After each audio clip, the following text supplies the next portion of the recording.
Good evening and welcome to another edition of Money Talk with Melanie. I am your business diva, Melanie Collette, and welcome.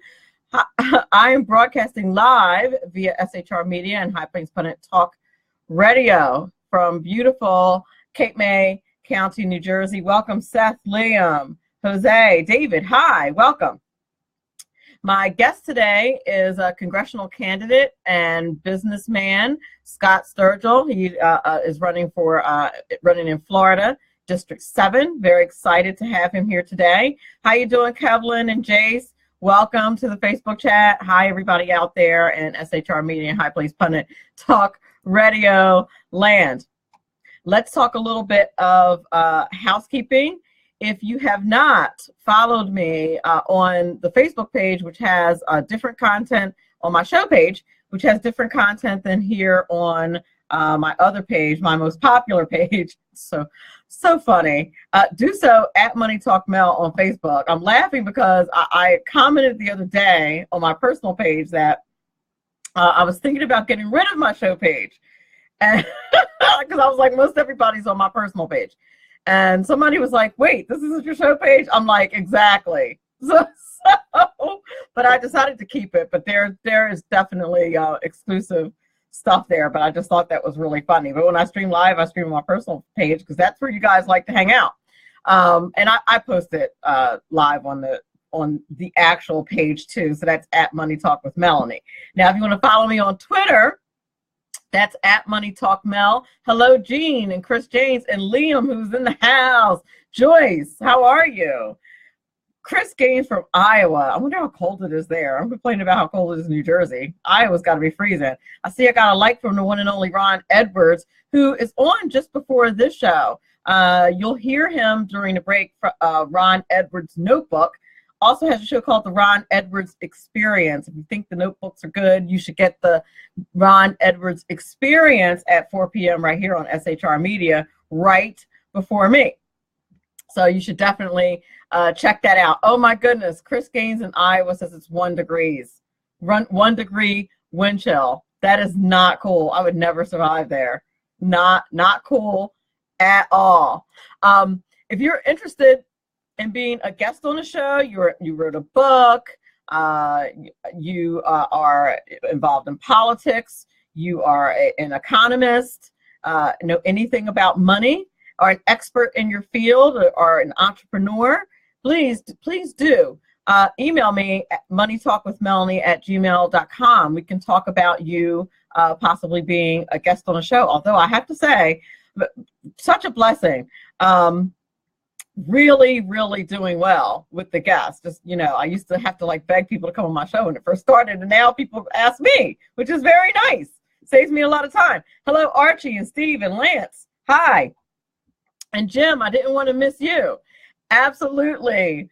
You're welcome, Ron Edwards, for the shout out. And oh my goodness, 14 inches of snow where he is. That's ridiculous. Hi, Mark Reed. Well, the stock market bounced around today, as it's been doing for the last couple of days. Finally got up more than 300 points, which is great because it's been doing a little bit of a correction. And there's a number of reasons for that. First of all, it's been steadily rising, and whenever you see that, you can expect there to be a correction, which is usually around 10%. And you also have to consider how high it is. I mean, it was past 25,000.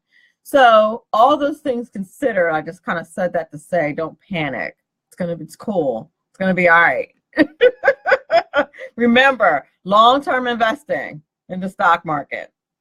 Long-term investing, and don't invest in anything you can't afford to lose. But seriously, of course, the mainstream media had nothing to say when the stock market's been on a rise, feverishly since President Trump was elected. But as soon as it has a little dip, it's front page news. They're unbelievable, those people.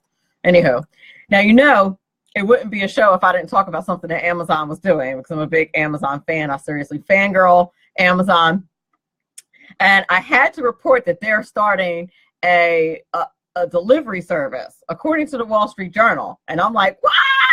Yes, shipping with Amazon.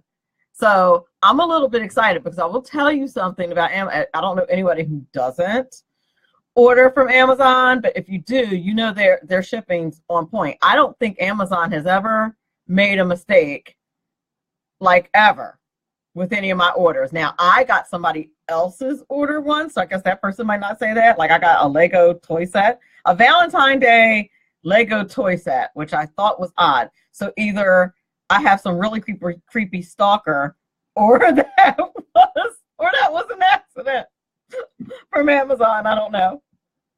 But it's a little toy, and you put it together, and it's Legos, and it makes a heart. It came last Valentine's Day, but I'm pretty sure it was not for me. Anyway, it's just my odd story. But Amazon is starting a delivery service, and quite frankly, I think that's fantastic news. Especially since I don't want to cast aspersions on a certain delivery company, but I did have some drama with one here recently trying to get some things delivered. I was not happy. Picked up and delivered. It rhymes with FedEx. So, I know that's terrible, but I was surprised because I have been dealing with FedEx, oh gosh, over 20 years, and I never had a problem. But so maybe Amazon sees blood in the water and figured they would give it a shot. They're delivering stuff anyway. Why not? So that's the big news there. You're listening to Money Talk with Melanie. I am the one and only business diva, Melanie Collette. My guest today is Scott Sturgill, and as usual, I forgot to confirm the pronunciation of his name, so he will correct me when we get back. But we'll be back in 1 minute. The monumental case against government schools continues to expand.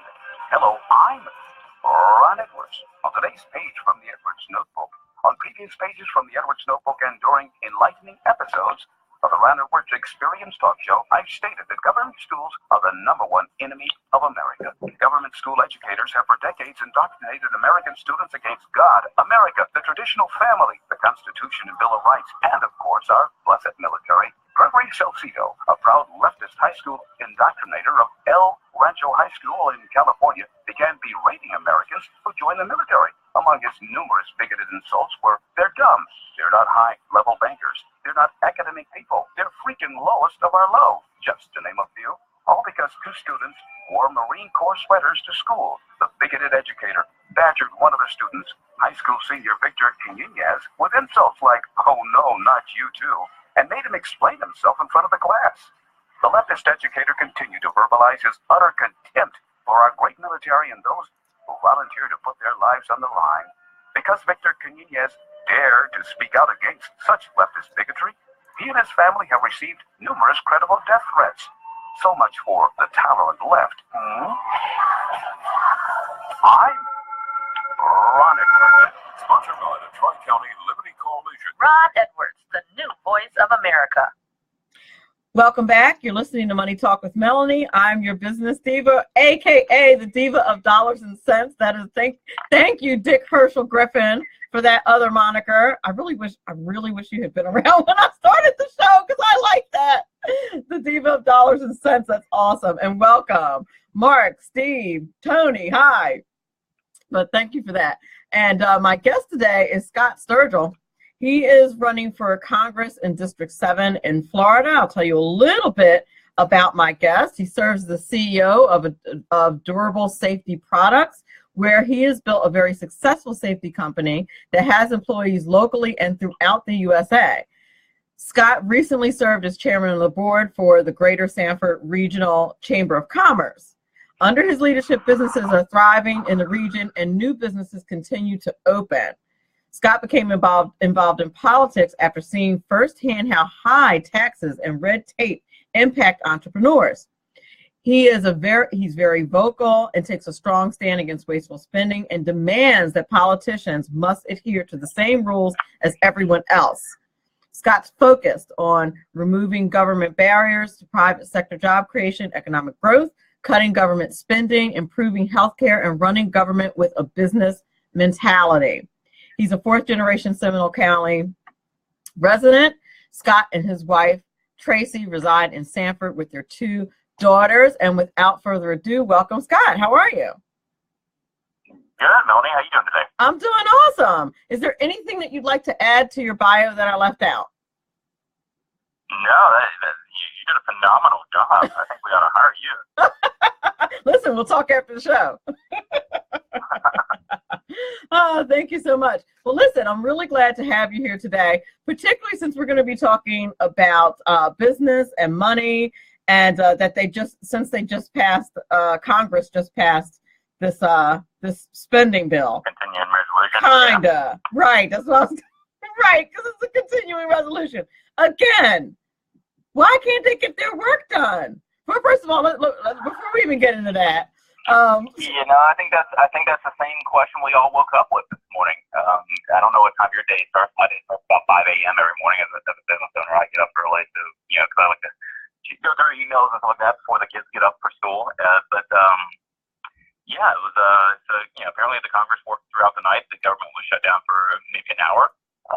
They got everything done, but they also added a bunch of debt to our national debt with this new continuing resolution. So they didn't do anything other than kick the can down the road and keep the government open. They didn't address any of the problems of the spending problem, which is what we have here in the USA. We have a spending problem. We spend more than what we take in. That's a problem. And if you ran businesses like what they're doing it in DC, you'd be out of business. It's just simple math. But it is just frustrating because as a business owner, we don't have unlimited lines of credit. You as a consumer don't have unlimited lines of credit. But but politicians in DC feel like they have unlimited lines of credit, and eventually these loans have to be paid back. Eventually we all need to be recouped from these loans, and again, you have to address the problem, and that's going to take changing the culture in DC. Absolutely, it is. And what's frustrating is it's folks on our side of the aisle that seem to be doing all the spending. Like that was supposed to stop when Republicans started running stuff. Like what happened to that? Yeah. Where's all these conservative voices that ran and said, you send me to DC, I'm going to stop spending, I'm going to put my foot down. Well, it was a great talking point, and I think we all kind of fell for it, and and put a lot of folks in DC who we thought had great potential, but unfortunately, I think most of them are worried about their next election versus actually getting the job done, because being in politics has now become their career, and it's how they're paying their bills. Whereas you take someone like a Donald Trump, who, again, he didn't really need the headache of being president. He was very successful in the private sector. He is doing this because he truly loves the country, and he's trying to fix it. And I don't know many people who would want to go through the headaches that he's going through, but I think what you're seeing and started in the 2014 cycle and through the 2016 cycle and continuing on is you're seeing more people from the business sector who are just kind of fed up of having supported politicians and candidates over the years who went to DC and did nothing. So you're seeing more and more business people who have, like myself, who have had success in the private sector, who now want to do something significant and give back. And if it makes us one-term representatives, that's okay, because at the end of the day, we still have our families, we still have our companies, and we can get the job done. This is not a popularity contest. This is about getting a job done and fixing it for the next generation. Well, exactly it is. What did you think of Rand Paul and his speech that he gave? I mean, listen, not for nothing. I at least he stands up. I mean, he can be a little bit of a nudge at times, but at least he stands up. Now, what are your impressions of that? Do you think that was just a dog and pony show, or do you think he really means that? And I don't mean to judge him, but I'm just saying he's one of the few, part of the Freedom Caucus, that will actually say, "Hang on a minute, guys. We really need to not do this." Well, yeah, no, I think, again, as a fiscal conservative, I appreciate the fact that Rand Paul is standing up and calling attention to it. He's not there. I appreciate that he's not there to just press the yay button anymore. He is there to address issues, call them out, and he doesn't care who it is. And again, I think the voters from his state in Kentucky are extremely happy the fact that he brings these issues to the forefront, and he makes all the rest of the politicians that in the Senate take stand and actually have to address them. That's what his voters have put him there for. I mean, this isn't nothing new that what Rand Paul does. He's a he's a watchdog, and I appreciate the fact that he's being careful with our taxpayer money. I do too. I feel I do too. But it's always funny when you hear about some type of delay. You're like, Rand Paul, but good for him. At least that's what I think when I hear it. I'm like, good for you for standing up, because there has to be an adult around there somewhere. Yeah, so he's not going to be the most popular person in D.C. now. As I heard one radio commentator earlier say, he's probably not going to get invited to the best parties this weekend because he stood up to the rest of them. But at the end of the day, I don't think Rand Paul particularly cares whether he is the most popular person in D.C. He's there to do his job and report to the voters in Kentucky. Absolutely. Indeed. I was looking over your over your website and things like that, and one of the things I saw that you're very concerned about is overregulation. And of course, President Trump has been fighting that, but it's very difficult to fight. We produce something like 8,000 new regulations a year. So go ahead. Yeah, no, absolutely. I 100% agree with the president on his philosophy. I believe he demands that they eliminate 22 regulations for every new one they want to bring in. We are a country that, the reason why we don't produce a lot of goods here anymore and why we have to produce overseas is because we are heavily overregulated at this point. We need to make sure that we are making it easier to do business. If it's easy to do business, you're going to see more jobs be created. And again, I applaud the president for having cut so many regulations during his first year. And once we go to Congress, voters, hopefully when the voters send us there in November of this year, we will be able to help spearhead and find other regulations that need to be cut. Are there any in particular that are kind of in your sights that you're like, this is completely ridiculous, we need to get rid of this regulation and have some solution? Go ahead. Yeah, I mean, we manufacture our products overseas. Unfortunately, because of the regulation, the amount of insurance costs that we're required to keep on employees here has gotten so overzealous, with different federal agencies. But to give you an example, like with the harmonized tariff schedule, which is the duty that we pay when we import products, that can change on a month-to-month basis, based on customs. Sometimes these customs employees don't have enough to do. So they like to try to reclassify a lot of our products as they come in on containers, and then we have to go fight them every time with saying, well, that's the same product we've been importing for 10 years now. How did it change? So again, those duty rates will affect the consumer because it gets passed right along to the consumer. So we need to make sure that we have agencies that, make it easy to do business. They need to stop creating regulations just to give them busy work. And, many people don't realize this, but the regulators are not elected officials. They're not people that we picked, and they literally write laws. Well, they write rules and regulations that impact every business and every consumer, whether you realize it or not. But you're right, they are not elected officials, and they are pretty darn tough to get someone fired, within one of these federal bureaucracies, because they are very well protected, in their agencies. And as we've all seen, over the years, you can almost kind of catch some of these federal employees stealing or absolutely committing crimes, and they still don't get fired. Look at the VA as prime example, where they were harming our veterans, by not providing them care. And again, how many of them got fired? Not many. And I was just actually, it's a perfect transition, because I was just about to ask you about that. The VA and veterans are something that's very important to you. How would you like to see things change at the VA? Well, again, the VA should not be in the hospital business. The VA has about 167 full-service hospitals across the country, not counting all the medical centers that they operate. They have about 360,000 employees, of which 2/3 of them are non-clinical. To me, that's great. Our veterans are there. We have a lot of veterans, still from too in the Vietnam era, and obviously Iraq and Afghanistan wars now.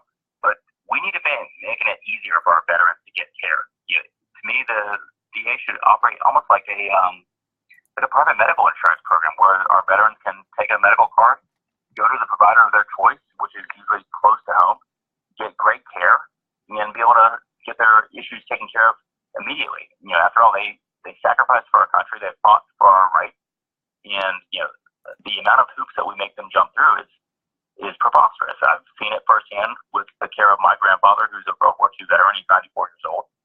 And it got so bad to the point where my wife and I couldn't take him back to the VA anymore. Not because he didn't get great care.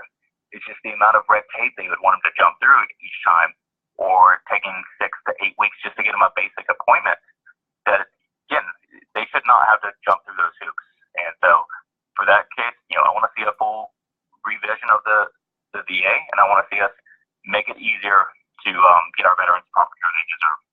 I agree with that. I don't quite understand why this is such a problem. Like why they can't seem to get that together.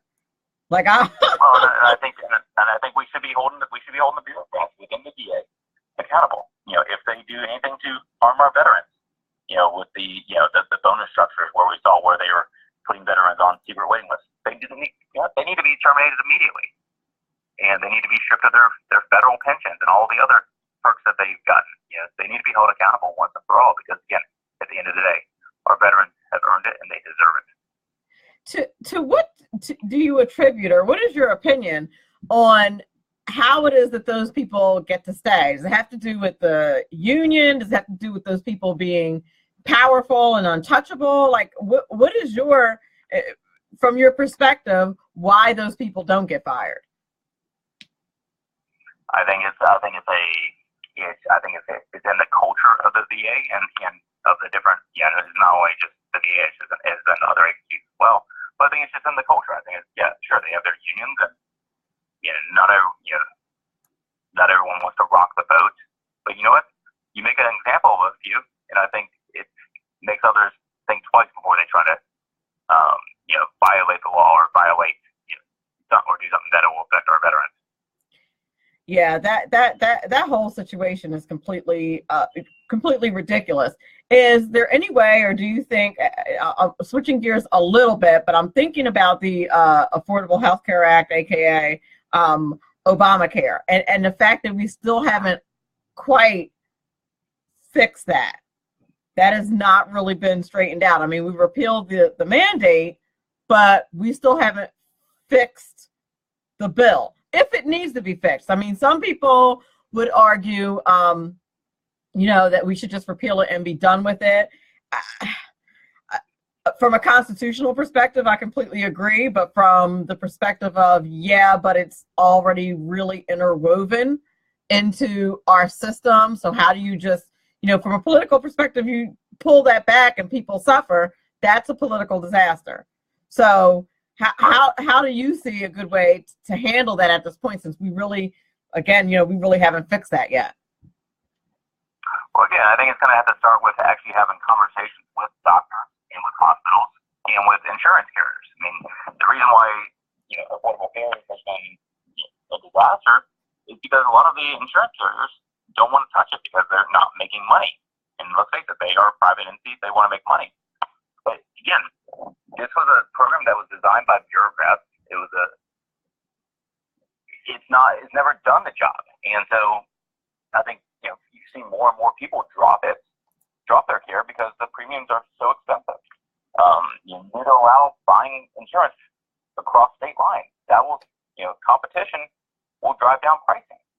Unfortunately, is the way Affordable Care was designed.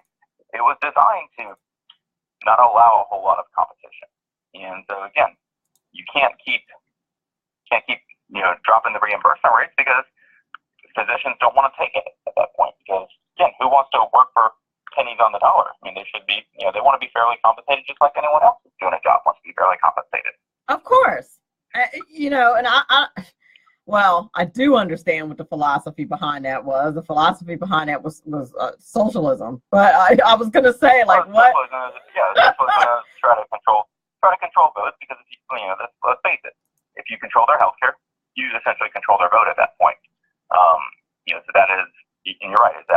a socialism tactic that was implemented by the Obama administration. But the reality is the Affordable Care Act defunds in 2020, which is why you heard the president several months ago say, you know what, if Congress doesn't want to fix it, I'll just I'll let the thing run out. Well, he knows it. He knows it defunds in 2020. So that's exactly why he said it.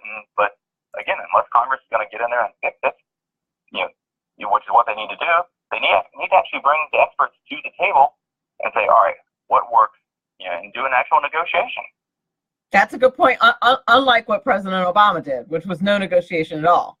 Like, just no. Again, going back to Nancy Pelosi's famous words, we have to pass it before we can read it. Well, I don't. For me personally, as a business owner, I don't sign anything without me reading it. Without, if it's obviously more than one page, my attorneys read it. So we, but in Congress, they pass it and then they read it. And I don't think that's what any voters signed up for, was to have these so-called representatives pass things just randomly without even reading it or fighting for our best interest.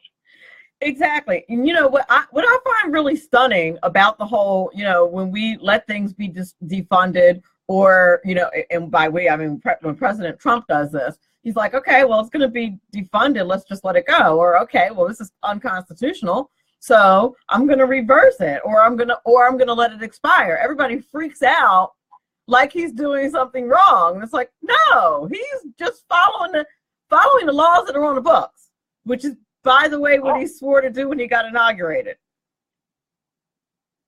Right. Yeah, he's doing exactly.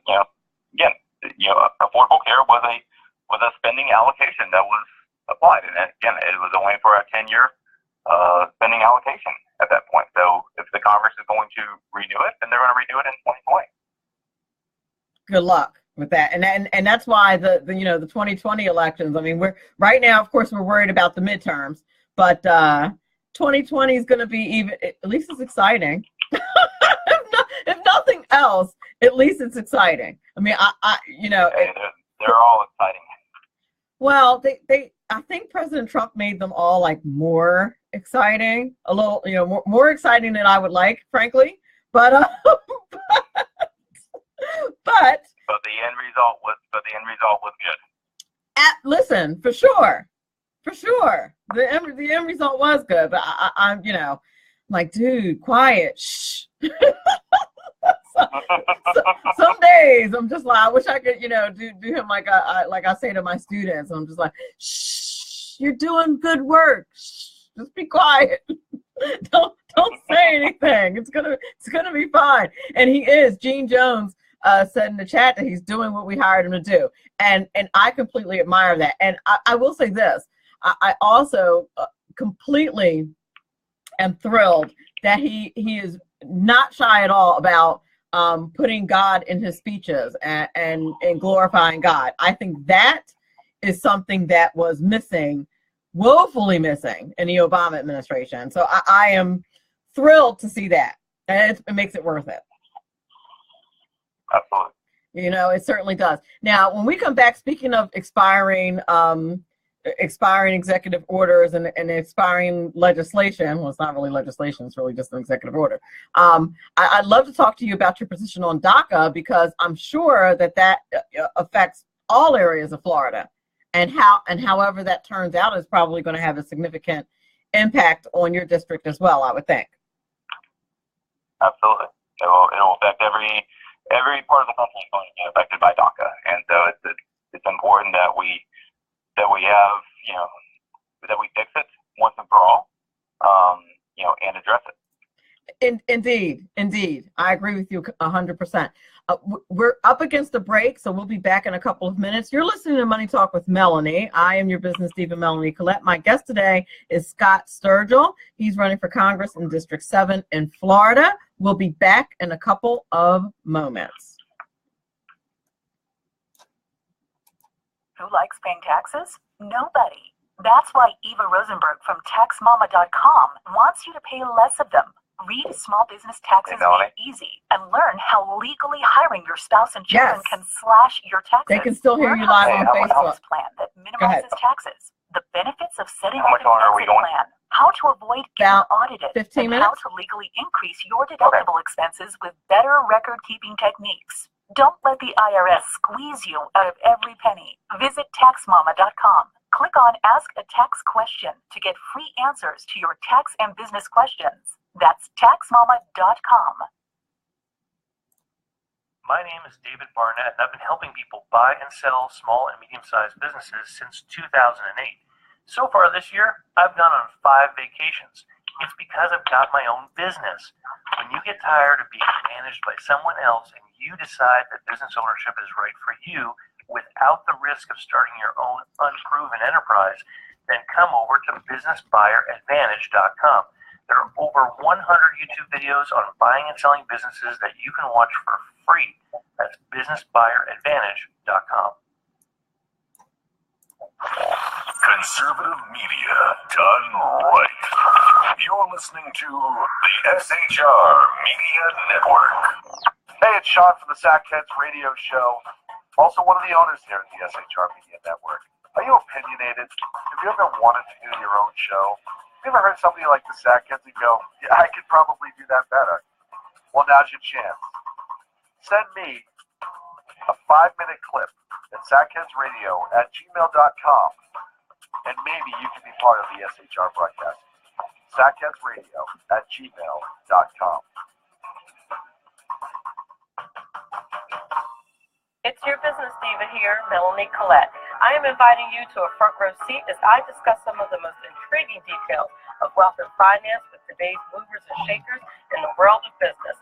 Listen in and discover financial truths on a global, domestic, and household scale. Uncover topics that will impact your wallet today and in the future. Money Talk with Melanie airs Monday through Friday, 5 p.m. East, 2 p.m. West, right here on SHR Media and High Plains Pundit Talk Radio. You can't afford to miss it.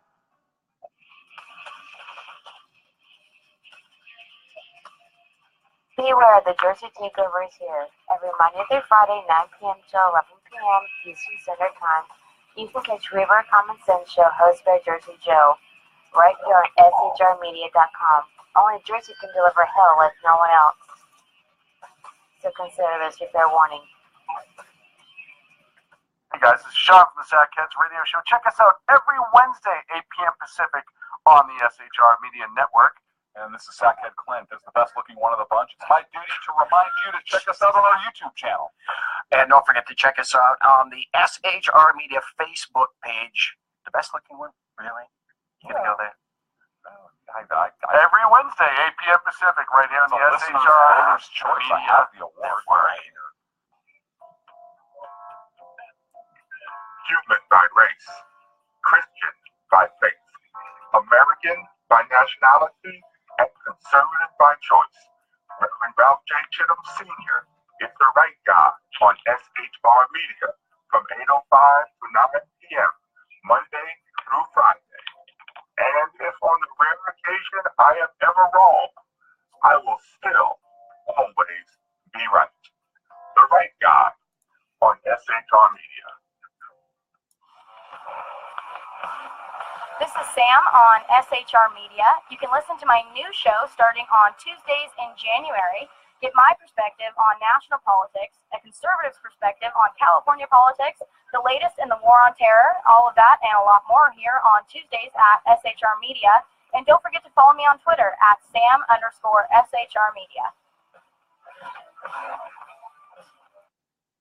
Okay, we are back. You're listening to Money Talk with Melanie. I'm your business diva, Melanie Collette. My guest here today is Scott Sturgill. He's running for Congress in District 7 in Florida. And before we went to break, I asked Scott about DACA, and I just wanted to get, your opinion on how you think it's going to go, what you think possible solutions are. What would you like to see happen there?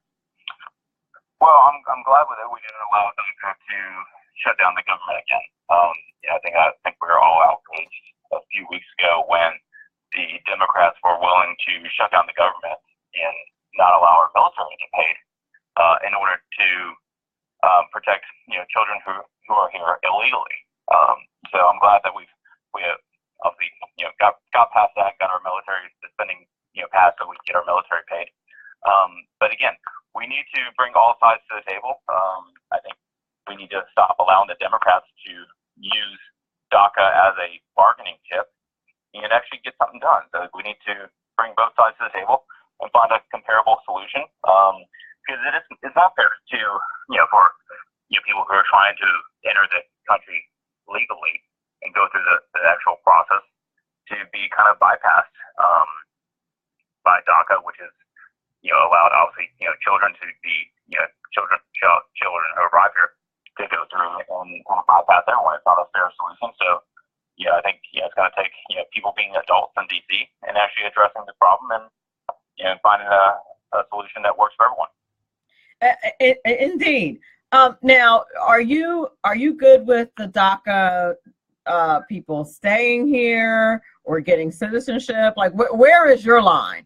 I feel like everybody has kind of like their own set of rules. I think they need to go through the same immigration process that someone who is trying to go they need to go through the same process as everyone. There needs to be a one way, not someone bypassing the line. So again, we all have a heart. We're all compassionate, but again, I think the process needs to be the same for everyone, not special process for special groups.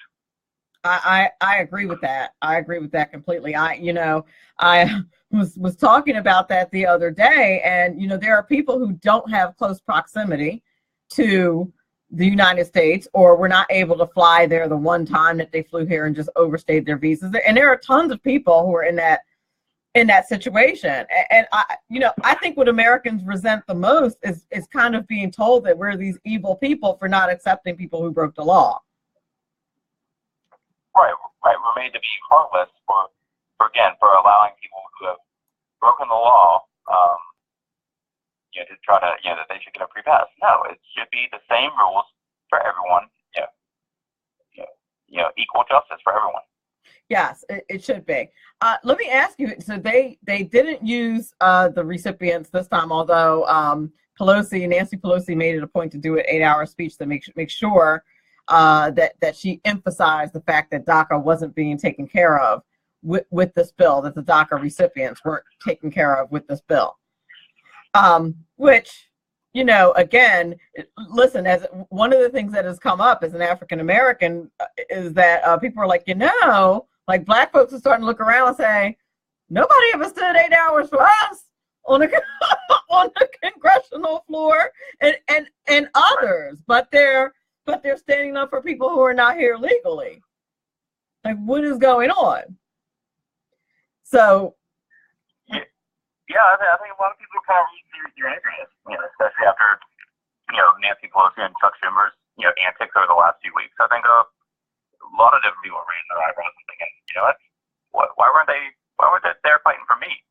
Why are they fighting for folks who are illegal? Yeah, at some point we should be taking care of our American citizens first. Again, if you think about why we've gotten ourselves into so much debt around those, is we take care of other countries. And don't get me wrong, I'm all for us helping other countries, who are depressed or having serious issues or who need protection. But again, at the end of the day, we need to make sure that, our own citizens are taken care of first before we start engaging in other places. And let's make sure we can actually afford to do it.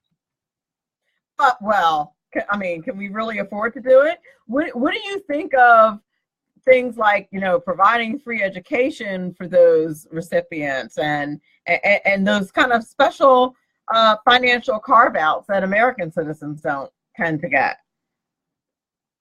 Look, at the end of the day, we need to make sure we take care of the American citizens first.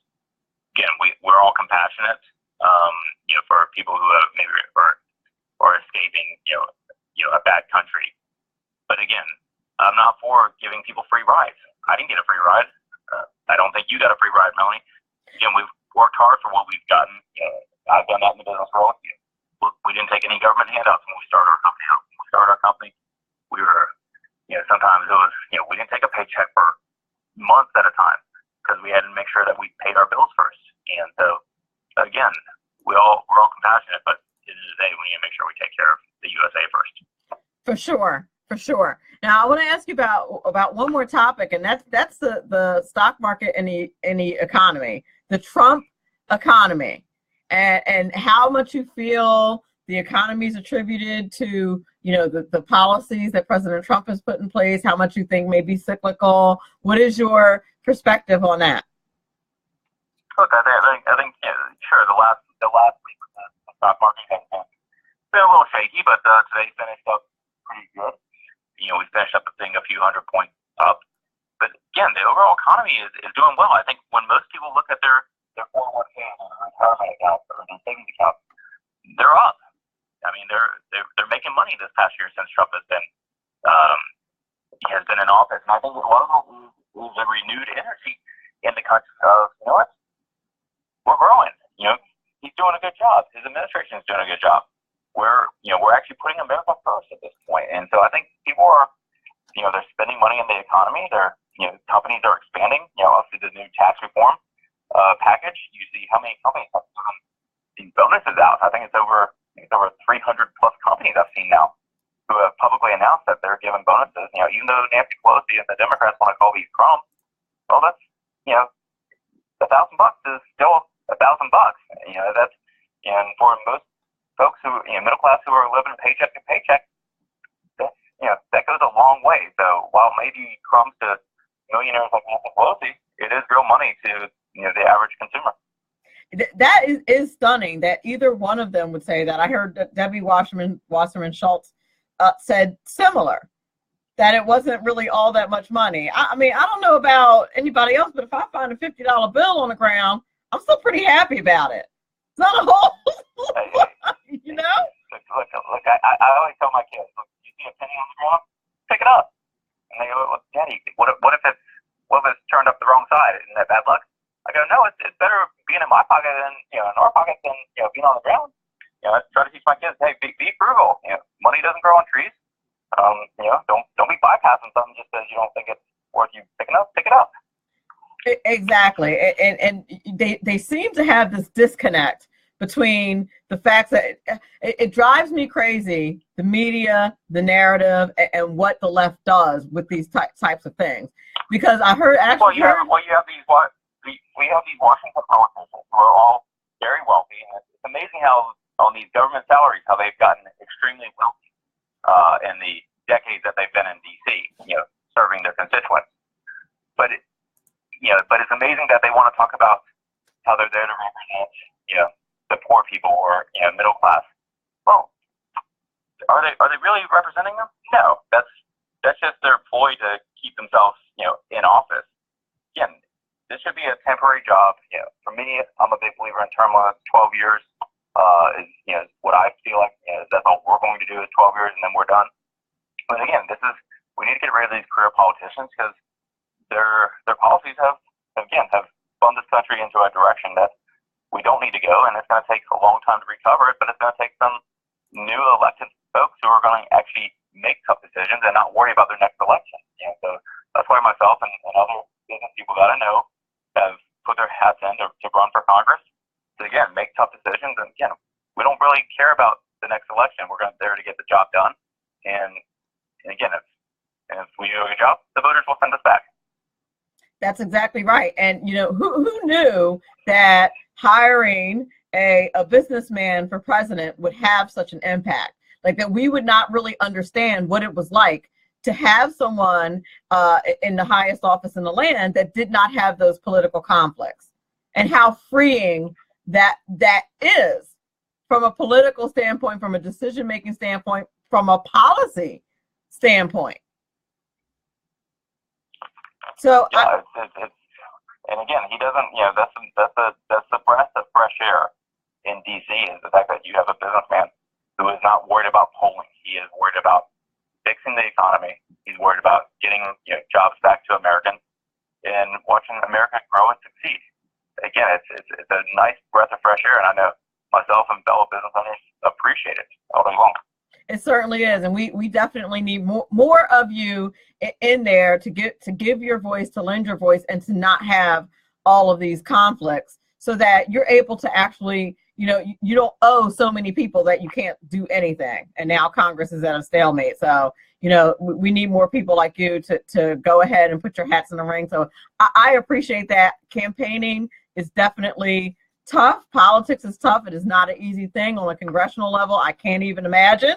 So, so how can people get in touch? It is like running a totally separate company. But again, it's worth it at the end of the day. Yes, we'd love for people to kind of follow us and get in touch. They can follow us at ScottSturgillForCongress.com, or follow us on Facebook at Scott Sturgill for Congress, or follow us on Twitter at Scott_Sturgill. Love to have, again, their prayers, their support. It's a top 5 race nationally. It is the I-4 part of the I-4 border, so it's going to be a lot of attention on this race. But it's something that the race that we can take back, and we can beat the Democrats, and again get some business leadership back in DC. I love it, and I want to thank you so much for being on the show today. And I am certainly wishing you the best of luck this upcoming race. Thank you, Melanie. I appreciate it. Absolutely. You have a great night. I want to thank everybody in the Facey chat. Thank you so much for hanging out with me today. You guys totally rock, and all of your comments very helpful. I want to thank everybody at SHR Media, High Place Pundit Talk Radio Land. Thank my sponsors, Eva Rosenberg, the Tax Mama, taxmama.com. She answers your questions for free. And David Barnett at businessbuyeradvantage.com. By the way, Tax Mama, Eva Rosenberg, has a new book coming out this month called The Trump Tax Plan. So keep your eyes open for that. Thank you guys so much for being here. And Michelle Assad is going to be, she used to be a counterterrorism, undercover counterterrorism agent, and she's coming out with a new book. She will be back on Money Talk with Melanie on Monday, so I want to make sure that I definitely mention that. Very excited to have her back on the show. She is awesome sauce, and she's going to be back on the show on Monday. I want all you guys to have a fabulous weekend, and remember, all of this is very important because after all, it is your money. Have a great weekend.